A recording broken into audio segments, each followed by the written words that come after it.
Covid 2019 भन्दा पहिला इटाको बजार राम्रो थियो र निर्माणको गति यो देशमा चाहिँ एकदम चाहिँ विकसित रूपमा थियो र अहिले यो कोभिड पछि एकदमै त्यो ग्राफ चाहिँ निर्माणको ग्राफ घटेर तल आयो र त्यसलाई अलिअलि फेरि चाहिँ नि जुरमुराउँदै थियो निर्माण व्यवसाय र निर्माणमा चाहिने निर्माण सामग्रीहरूको व्यवसाय या उद्योग र त्यसपछि आएर यो रुस र युक्रेन युद्धले जुन चाहिँ आर्थिक मन्दी ल्यायो त्यसले ठुलो असर पारेको छ र त्यस कारणले नेपालमा जुन आर्थिक मन्दी देखा पर्यो र आर्थिक अवस्था असहज भयो र नेपाल सरकारले नै पुँजीगत खर्च गर्न सकेन।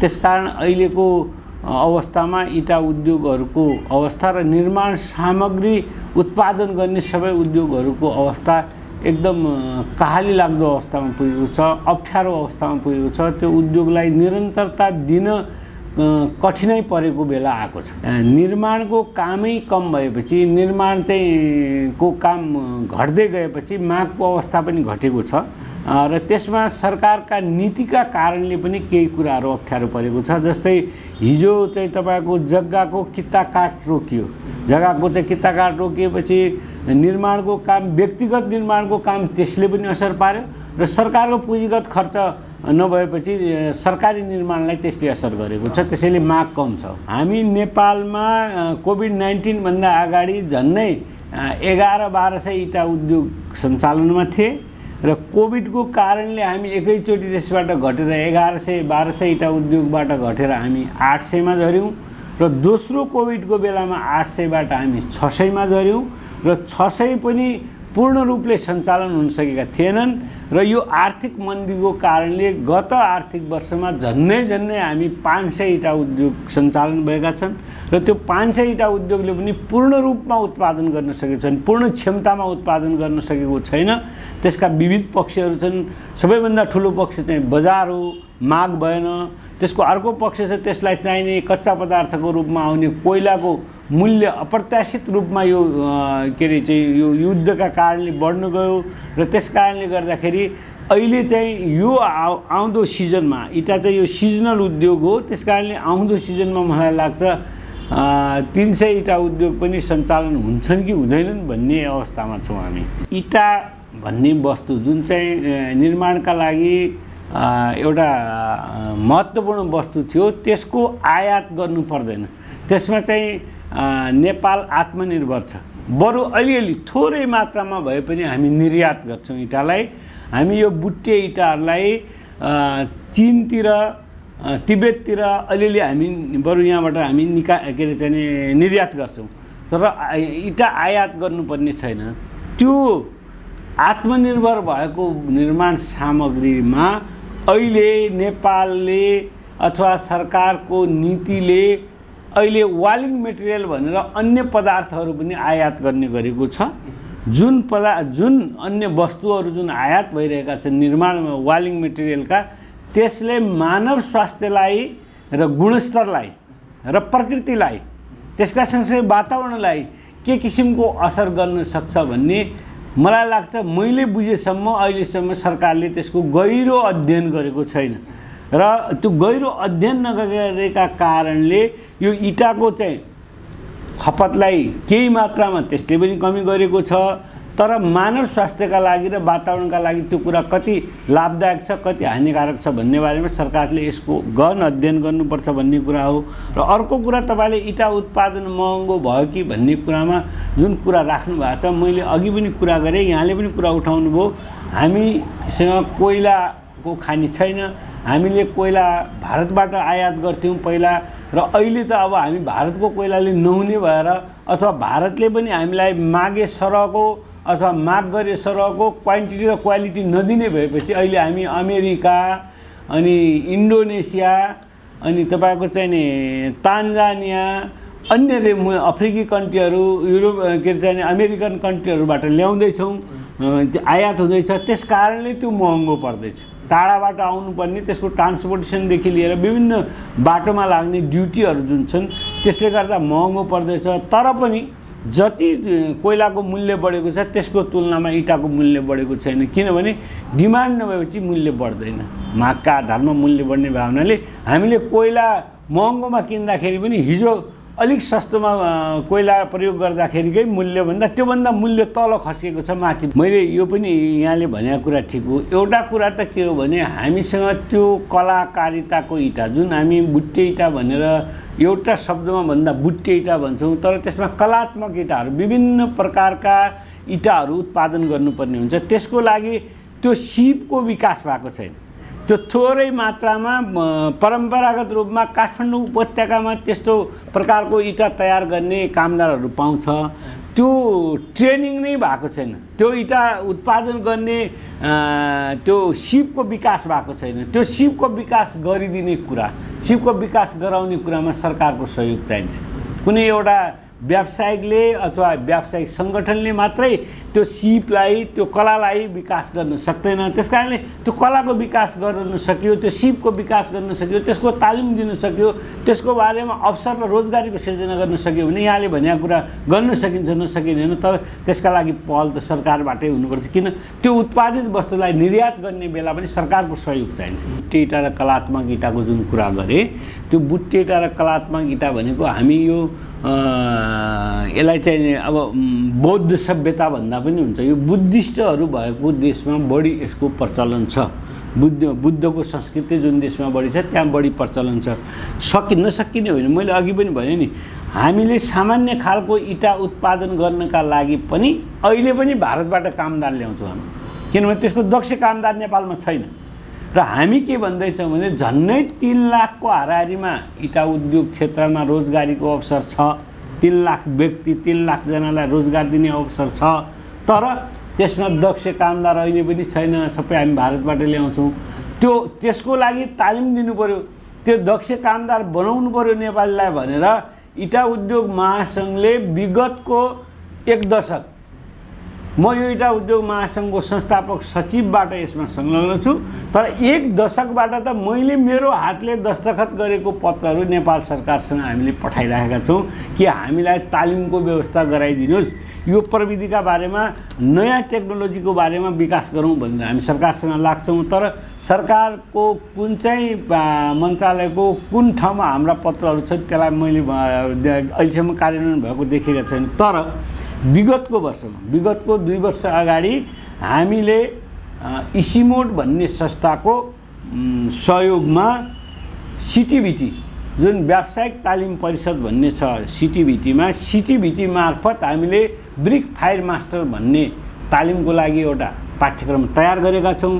तर त्यो तालिम सञ्चालन गर्नका लागि पनि हामीसँग आर्थिक चाहिँ व्यवस्थापन नभएका कारणले त्यही पनि हामीले सञ्चालन गर्न सकेका छैनौँ।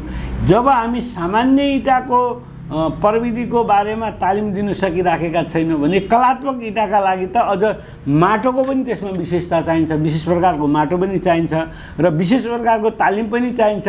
त्यसका लागि त सरकारले जबसम्म अग्रसर हुँदैन, सरकारले त्यसलाई मोटिभेसन गर्दैन, सरकारले त्यसलाई बढावा गर्दैन, तबसम्म त्यो सम्भावना छैन। इँटा उद्योगको क्षेत्रमा पनि कर्मगत विकास भइराखेको छ, नभएको चाहिँ होइन। हिजो अवाल भट्टा, ठाडो भट्टा, भुसे भट्टा भन्ने थियो, त्यसलाई आएर पछि हामीले चाहिँ यो पाता चिम्नी चाहिँ जुन चाहिँ मुभेबल चिम्नीको रूपमा सञ्चालन गऱ्यौँ, त्यसलाई ल्याएर त्यसपछि यसले फिक्स चिम्नीको रूपमा सञ्चालन भइराखेको छ। यसपछि गएर चाहिँ तपाईँको चाहिँ योभन्दा पनि अझ आधुनिक प्रविधिका रूपमा तपाईँको चाहिँ नि हफमेन भन्ने छ, हफमेन क्लिन भन्ने छ। त्यो हफमेनलाई पनि अझ विकसित गरेर हाइब्रिड हफमेन भन्ने छ, त्यो हाइब्रिड हफमेनलाई पनि अझ विकसित गरेर टनल क्लिन भन्ने छ। यहाँले भने जस्तै प्रविधिको रूपान्तरण विकास भइराखेको छ। तर कुन ठाउँमा कुन प्रविधिको विकास गर्दा, कुन प्रविधि ल्याउँदा त्यहाँको लागि सम्भाव्य हुन्छ भन्ने बारेमा त अध्ययन र कानुन त सरकारले बनाउने हो। यसमा इँटा उद्योग महासङ्घले बनाएको कानुनका आधारमा प्रविधि परिवर्तन हुँदैन, रूपान्तरण हुँदैन। त्यस कारणले रूपान्तरण हुनु जरुरी छ। विगतका इँटा उद्योगहरूले रूपान्तरण हुनु जरुरी छ, तर त्यो रूपान्तरण गर्ने कसरी गर्ने, त्यो रूपान्तरणका बारे त प्रविधि त जान्नु पर्यो, त्यो प्रविधि त सरकारले भित्र्याउनु पर्यो नि। टनेल क्लिन तपाईँले चाइनिज इँटा भनेको चाहिँ त्यसलाई के भने चीनमा निर्मित इँटा बनाउने काँचो इँटा बनाउने मेसिन ल्याएर बनाएको इँटालाई हाम्रो यहाँको स्थानीय भाषामा चाइनिज इँटा भन्छौँ हामी हैन। त्यो हाम्रै माटो हाम्रै के अरे सिप हाम्रै पुँजीबाट बनेको, तर त्यो के भने त्यो बनाउने मेसिन मात्रै हामीले चीनबाट ल्याएको हुनाले त्यसलाई हामी चाइनिज इँटा भन्छौँ। त्यो चाइनिज इँटालाई पनि पकाउनु पर्छ, फेरि नपकाएर हुने इँटा अहिलेसम्म नेपालमा छैन। नपकाएको इँटा नपकाइकन हुने इँटा काँचो इँटा केही दिनका लागि राखेर त्यसलाई थोरै वर्षका लागि राख्ने कुरा अलग कुरा भयो, तर अहिलेसम्म नेपालमा पकाएकै इँटा हो चल्ने।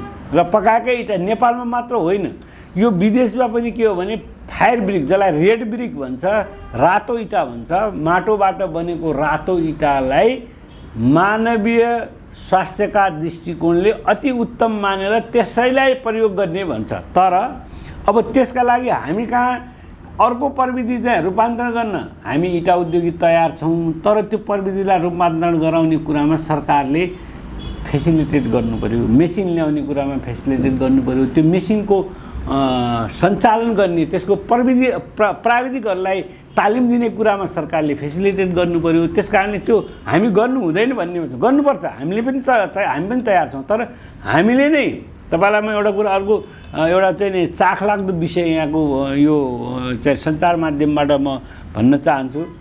नेपाल इँटा उद्योग महासङ्घको पहलमा अहिले जिगज्याग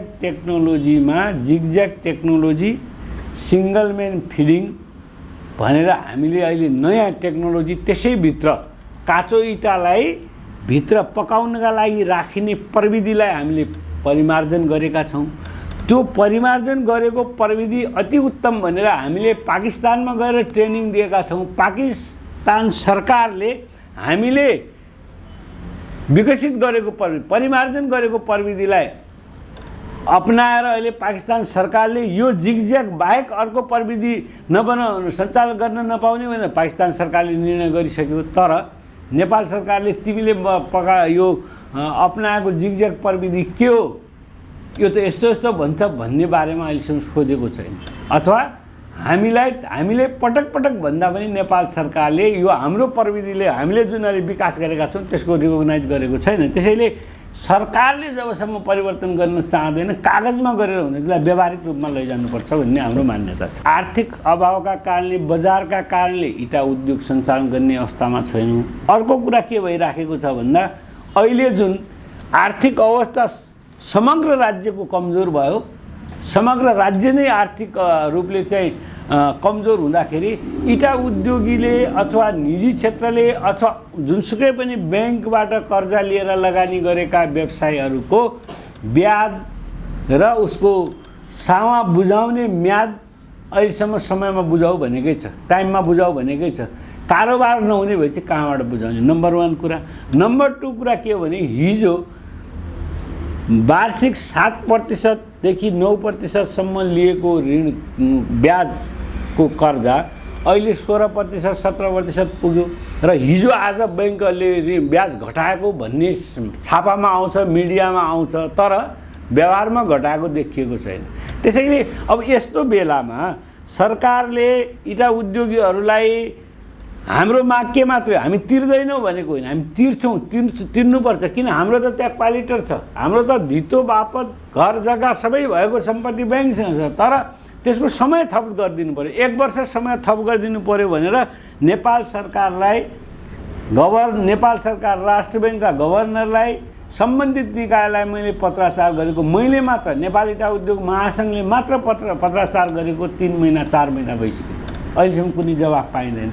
अब एकातिर बैंकरले हाम्रो धितो लिलाम गर्नेमा पुगिसक्यो, अर्कोतिर अब कसरी बजार माग नभएको अवस्थामा कसरी सञ्चालन गर्ने तपाईले भनेको कुरा हुनसक्छ। किनभने नेपालका इँटा उद्योगहरू धराशायी भएर यिनीहरूको जग्गा जमिन धितो सम्पत्ति लिलाम भएर यिनीहरू सडकमा आएर अथवा यिनीहरूको टाट पल्टिएपछि पक्का पनि आयात गर्नुपर्ने हुनसक्छ, अनि भारतबाट ल्याउनु पर्ने होला, चाइनाबाट ल्याउनु पर्ने हुन्छ, त्यो अवस्था सिर्जना हुनसक्छ। त्यसका लागि राज्यले समयमै सजग हुनु आवश्यक छ। सरकारले प्रविधि रूपान्तरणमा इँटा उद्योगीहरूलाई अभिमुखीकरण र सचेतना गराउनुपर्छ र त्यो प्रविधि रूपान्तरणका बारेमा सरकारले प्राविधिकको फेसिलिटेसन गराउनुपर्छ, प्राविधिक उपलब्ध गराउनु नम्बर 1 कुरा।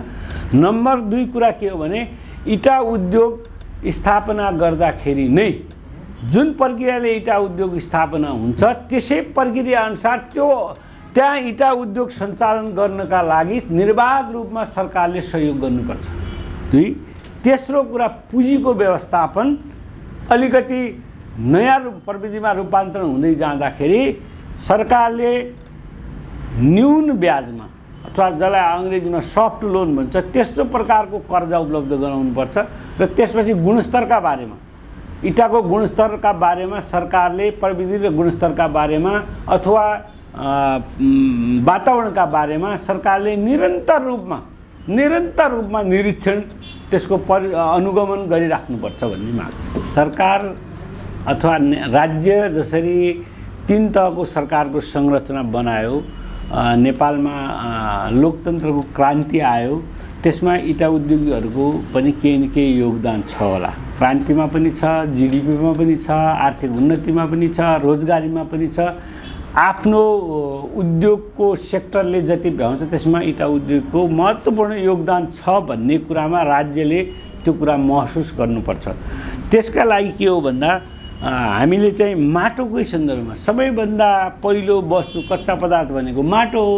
माटो काठमाडौँ उपत्यकामा त अब माटो पाउने सम्भावना नै छैन। यहाँबाट त इटा उद्योगहरू सबै माइग्रेट भएर गइसक्यो। काठमाडौँ जिल्लामा अब मलाई लाग्छ 5वटा 6वटा 7वटा इटा उद्योगभन्दा बढी छैन। अब यो 5-7वटा पनि धेरै दिन चल्न सक्ने अवस्था छैन। त्यो के भने माटोको अभाव, बस्ती विकासको कारणले। त्यस्तै गरेर ललितपुरमा पनि अहिले धेरै इटा उद्योगहरू पलायन भइसके। भक्तपुरमा थोरै छन्, ती पनि जाने भए र तराईको जिल्लाहरूमा पनि त्यो अवस्था आइसकेको छ।